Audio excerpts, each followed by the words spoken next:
Dan kita akan langsung bergabung dengan produser lapangan CNN Indonesia Diana Valencia. Selamat sore Diana, apa pertimbangan dari DPRD DKI akhirnya memutuskan mengusung 3 nama kandidat PJ Gubernur DKI yang akan diserahkan kepada Kemendagri?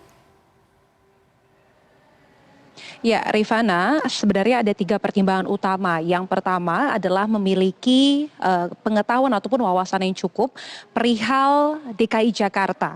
Kemudian yang kedua, ini bisa berkomunikasi dengan baik, entah itu dengan sejumlah partai politik yang akan menjadi mitra kerja PJ Gubernur DKI Jakarta, baik itu di DPRD DKI Jakarta maupun dengan pemerintahan lainnya. Dan yang ketiga, tentu masalah independensi.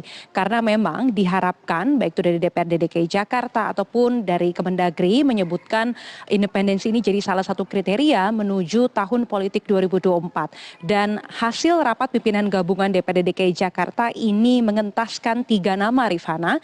Yang pertama ini adalah Marullah Matali yang sekarang menjabat sebagai Sekretaris Daerah DKI Jakarta.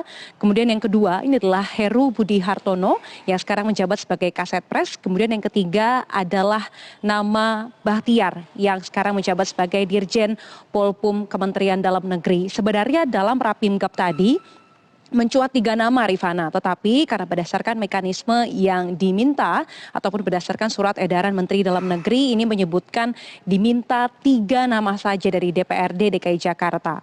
Satu nama yang tidak dimasukkan ini adalah Juri Ardiantoro yang sekarang menjabat sebagai Deputi 4 KSP bidang informasi dan juga komunikasi politik. Nah, 3 nama ini sebenarnya bisa dikatakan mereka yang lekat dengan tata pemerintahan, Rifana. Terlebih nama Heru Budi Hartono dan juga Marullah Matali yang memang kita ketahui ini banyak berkarir di tata pemerintahan Provinsi DKI Jakarta. Sebut saja Marullah Matali sudah masuk menjadi ASN di pemerintah Provinsi DKI Jakarta sejak tahun 96.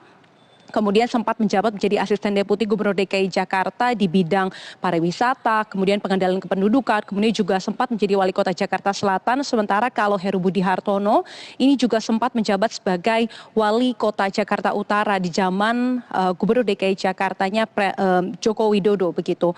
Kemudian kalau bicara soal tadi dinamika dalam Rapimgab, ini kalau kita berkaca ataupun berdasarkan paparan Menteri Dalam Negeri Tito Karnavian akhir Agustus lalu di Komisi 2 DPR RI, Rifana, sebenarnya memang mekanismenya cukup sederhana, yakni penunjukan pejabat gubernur termasuk Gubernur DKI Jakarta yang nanti pada Oktober 2022 yakni Anies Baswedan ini sudah purna tugas akan dipimpin ataupun dipilih oleh tim penilai akhir yang dikepalai oleh Presiden Joko Widodo.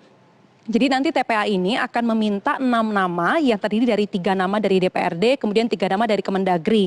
Nah, 3 nama yang tadi disebutkan ini sudah diambil oleh DPRD dari Rapimgab, kemudian 3 nama dari Kemendagri, kemudian nantinya akan diusulkan dalam forum pra-TPA, lalu kemudian akan dicek rekam jejaknya lintas kementerian, baik itu dari PPATK, KPK, dan lain sebagainya. Kemudian baru nanti akan dilaksanakan sidang TPA yang dipimpin oleh Presiden Joko Widodo.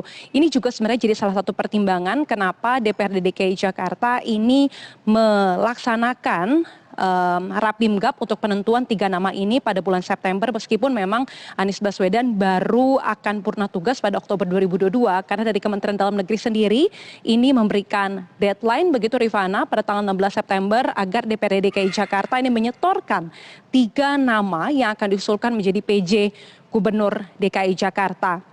Karena setelah diusulkan namanya masih ada sidang pra-TPA, kemudian ada cek rekam jejak sampai dengan nantinya sidang TPA untuk memilih PJ Gubernur DKI Jakarta pengganti Anies Baswedan. Rifana. Terima kasih produser lapangan CNN Indonesia Diana Valencia atas laporan lengkap Anda. Selamat bertugas kembali.